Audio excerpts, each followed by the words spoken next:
বিরোধী দলের উপনেতা তিনি বলেছেন যে ইসলামী ব্যাংক যদি আগের লোকদের পরিচালনা না করা হয় তাহলে দেশে আনরেস্ট তৈরি হবে। মানে বিষয়টা কোন পর্যায়ে গেছে সেখান থেকে আসলে দেশে আর একটা ব্যাংকের জন্য দেশে আনরেস্ট তৈরি হবে না, কিন্তু ইসলামী ব্যাংকের আরেকটা ইউনিক জায়গা ছিল। ইসলামী ব্যাংকগুলো মনে করতো কলমানি মার্কেটে তো টাকা নিলে পরে সুদ দিতে হয়, কিন্তু ইসলামী ব্যাংক কি করতো, ইসলামী ব্যাংকগুলিকে কলমানির মতো টাকা ধার দিত।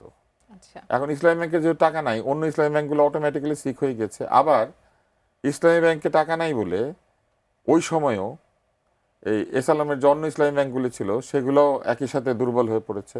এবং এসালাম তো সমস্ত ব্যাংকে ইসলামী বানিয়েছিল ইচ্ছা করে, আপনি বুঝতে পেরেছেন তো কেন। তো এইসব কারণে আমি মনে করি ব্যাংকিং খাতে শৃঙ্খলা ফেরত আনার জন্য প্রথমে আমানতদারকে পূর্ণ টাকা ফেরত দিয়ে দিতে হবে।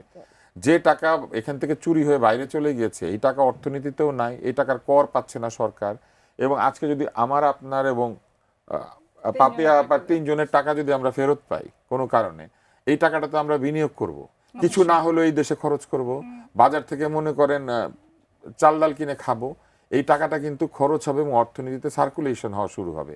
মুদ্রাস্ফীতির দোহাই দিয়ে যদি এই টাকা না দেওয়া হয় বা বলা হয় যে টাকা এটা দিতে গেলে টাকা ছাপাতে হবে, এই টাকা ছাপালে কোনো দোষ নাই, কিন্তু সরকার কি করেছেন জানেন, টাকা ছাপিয়ে ওই মালিকানার ব্যাংকগুলিতে সাপ্লাই দিয়েছেন, ওই টাকা আবার ঋণ দেয় নাই, ওই টাকা দিয়ে কি আমানতদারকে আমানত পরিশোধ করেছে, তা তো করে নাই। সরকারের উচিত ব্যক্তি আমানতদারের সমস্ত টাকা ফেরত দিয়ে দেওয়া, দিয়ে বরং একটা মোরাটোরিয়াম সরকার দিতে পারেন যে ব্যক্তি আমানতদাররা এই টাকাটা তুলে নেবেন না, এই টাকাটা সরকার ব্যক্তি আমানতদারদেরকে বন্ড হিসেবে দিয়ে দিবেন, অর্থাৎ সরকার এটা নিয়ে নেবেন এই টাকাটা, এবং সরকার আগামী 5 বছরের জন্য এই টাকাটা, এই ব্যক্তি আমানতদারের টাকাটা ঋণ হিসেবে গ্রহণ করে সরকার তার উন্নয়ন কাজে ব্যবহার করবেন। এই টাকাটা ছাপিয়ে সরকারের কাছেই থাকবে, এবং এটা যখন তারা ব্যবহার করবেন করে তারা 5 বছর পরে এই পুরো টাকাটা ফেরত দিয়ে দিবেন। আর এই 5 বছর সরকার শুধুমাত্র লাভটা দিবেন, অর্থাৎ এই টাকাটা আছে এটা স্বীকার করে সরকার শুধুমাত্র আগামী 5 বছর বলেন বা 6 বছর বলেন টাকার লাভটা পরিশোধ করবেন।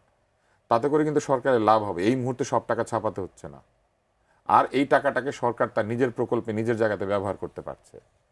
এইটা যদি তারা করতেন তাহলে কিন্তু অনেক সহজ হয়ে যেত। আরেকটা কাজ সরকার করতে পারেন, সেটা হচ্ছে মনে করেন অর্ধেক বা 75 ভাগ টাকা তারা ব্যক্তি আমানতদারদেরকে ফিরিয়ে দিলেন, আর বাকি 25 ভাগ টাকা তারা এই কোম্পানিগুলিকে উদ্ধার করে এই কোম্পানিগুলির শেয়ার হিসেবে তাদেরকে দিয়ে দিলেন, দিয়ে ওইখানে ভালো মালিকের হাতে ভালো কর্মকর্তার হাতে এগুলিকে ছেড়ে দিলেন। ছেড়ে দেওয়ার পর তারা আগামী 5-10 বছর ডিভিডেন্ড দিল 25% শেয়ারের, দিয়ে এই লোকগুলি মালিক হয়ে যেত।